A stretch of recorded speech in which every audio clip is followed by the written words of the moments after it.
এবার হৃদয়ের গভীর থেকে মনে মনে বলুন, আল্লাহ মহান, আল্লাহ মহান, আল্লাহ মহান, সর্ববিষয়ে সর্বশক্তিমান, তিনি একক ও অদ্বিতীয়, তিনিই একমাত্র উপাস্য।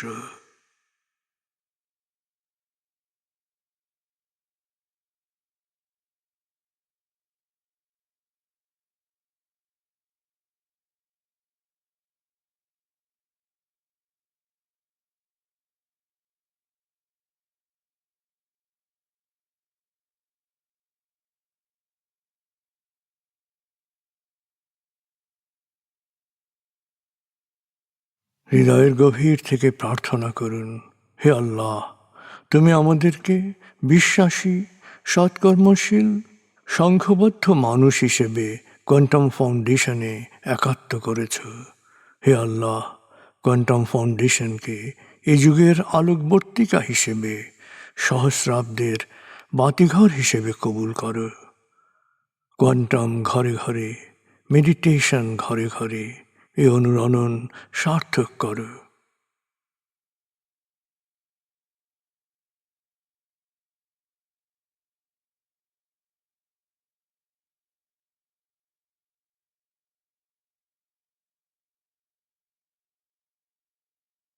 হে আল্লাহ, হে দয়াময়, হে মেহেরবান, কোয়ান্টাম ফাউন্ডেশনের সকল কার্যক্রম, শিক্ষা সেবা, শুদ্ধাচার, রক্তদান, এতিমান, প্রবীণ সেবা, চিকিৎসা সেবা, খতনা, মাতৃমঙ্গল, দাফন, কোয়ান্টাম মেথড কোর্স, এই সমস্ত কার্যক্রমকে সদকায়ে জারিয়া হিসেবে কবুল করো। এই কার্যক্রমে যারা সেবা দিয়েছেন তাদের সবার জীবনকে বরকতময়, প্রশান্তিময় করে দাও।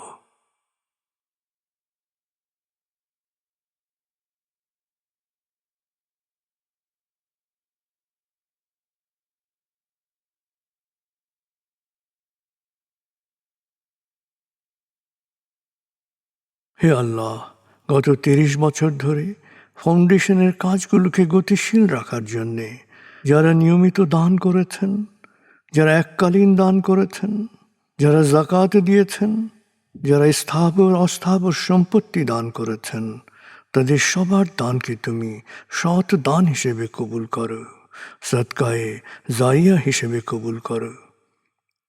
তাদের পরিবারে সুখ ও প্রশান্তি দান করো, তাদের ধন সম্পত্তিতে বরকত দান করো।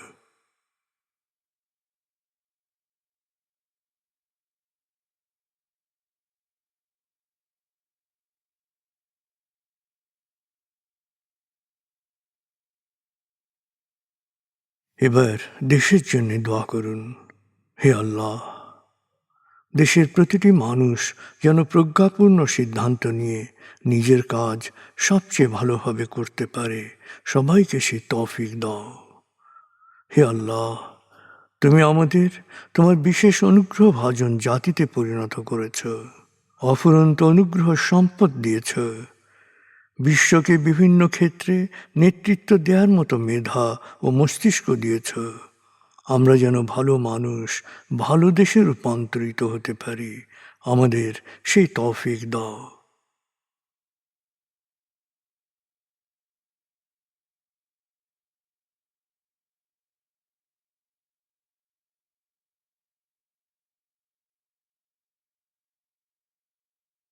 ভালো মানুষ, ভালো দেশ, স্বর্গভূমি বাংলাদেশ। ভালো মানুষ, ভালো দেশ, স্বর্গভূমি বাংলাদেশ। ভালো মানুষ, ভালো দেশ, স্বর্গভূমি বাংলাদেশ। দেশের জন্যে প্রার্থনা করুন। দেশকে যেমন দেখতে চান সেভাবে প্রার্থনা করুন।